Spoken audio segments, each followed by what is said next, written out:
In the 5th century before Christ, men appeared in Athens who could teach you how to win any argument, even if you weren't right. They charged fortunes for their teaching, and they claimed that truth wasn't fixed, but was simply whatever you could convince people of. These were the Sophists. Welcome to Kogitaski.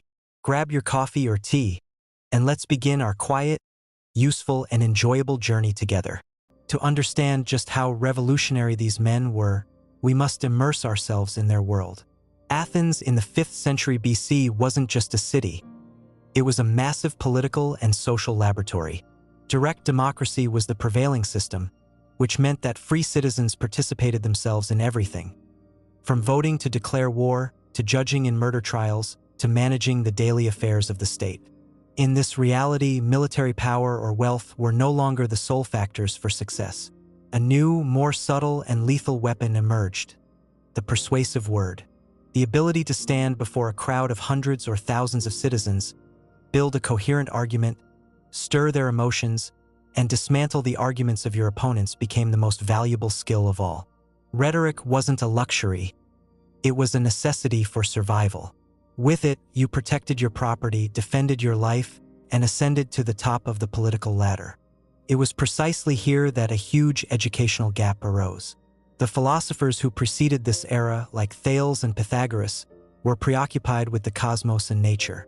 They asked, "What is the world made of?" Or, "What is the nature of numbers?" But the ambitious young Athenian had a more urgent question: how do I win my case in court tomorrow? From this practical need, the Sophists were born. The word sophist, Sophists, originally meant expert or wise teacher. They were the first professional educators in Western history, and they offered an unprecedented service: a higher education tailored for success in public life, all for a fee, and often a very hefty one. They were like mobile universities or life coaches for the sons of the elite. They were not a single school of thought, but a group of brilliant individuals from various parts of the Greek world, like Protagoras of Abdera, Gorgias of Leontini, and Hippias of Elis.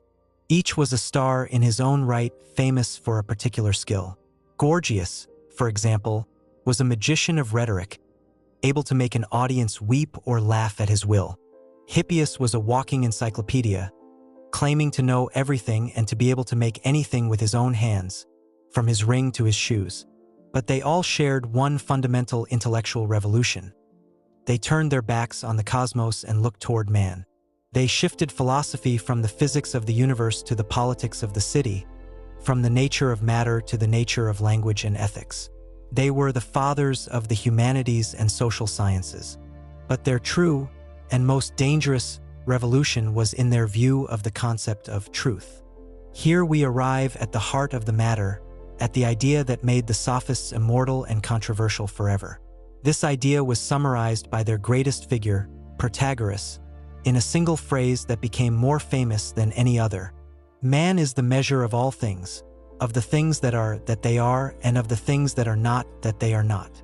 This phrase is not just a slogan, it is a complete philosophical declaration. Let's delve into its layers to understand the magnitude of the earthquake it caused.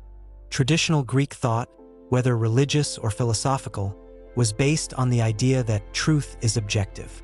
This means it exists independently of our minds and opinions.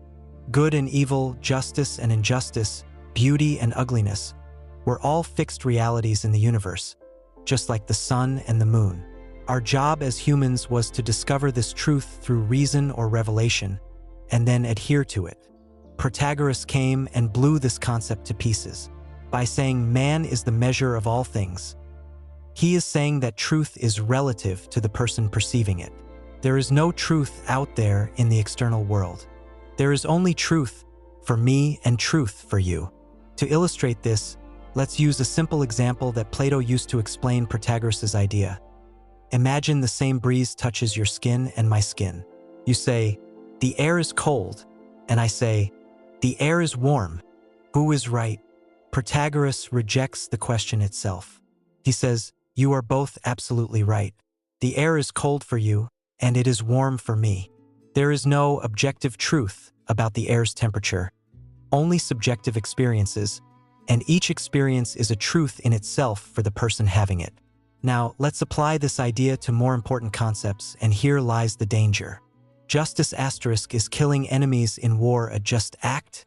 The sophist would say, it's relative. For the soldiers defending their homeland, it is the height of justice and heroism. For the families of the slain, it is the height of injustice and brutality. Both views are correct from their own perspective. Ethics asterisk is respecting one's parents an absolute duty?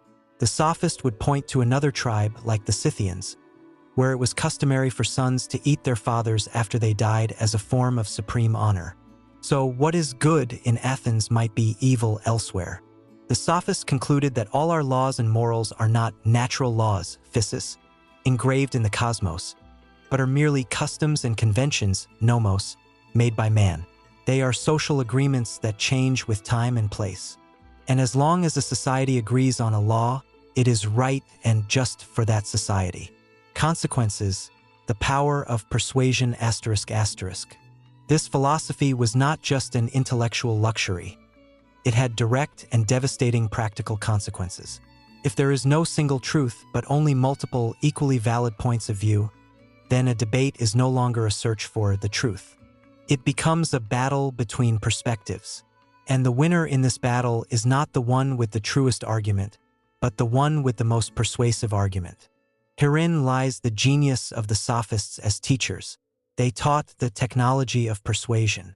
They analyzed language, studied mass psychology, and developed dialectical and logical techniques that enabled their students to stand in any situation, defend any case, and make it seem right. Protagoras famously boasted that he could teach his students the art of making the weaker argument appear the stronger. This didn't necessarily mean teaching them to lie, but teaching them how to find the weaknesses in a strong opposing argument, how to highlight the strengths in their own weak argument, and how to use rhetoric and verbal manipulation to influence judges and the public. So, at the end of this first part, we see the sophists as a tremendous, two-faced intellectual force. The bright side: they liberated the human mind, encouraged skepticism and critical thinking, and placed man and his society at the heart of philosophical inquiry. The dark side: they opened Pandora's box. The idea of relative truth, if taken to its logical conclusion, could lead to intellectual and moral chaos. If everything is relative, what stops the powerful from imposing their truth on the weak? If persuasion is everything, what is the value of honesty?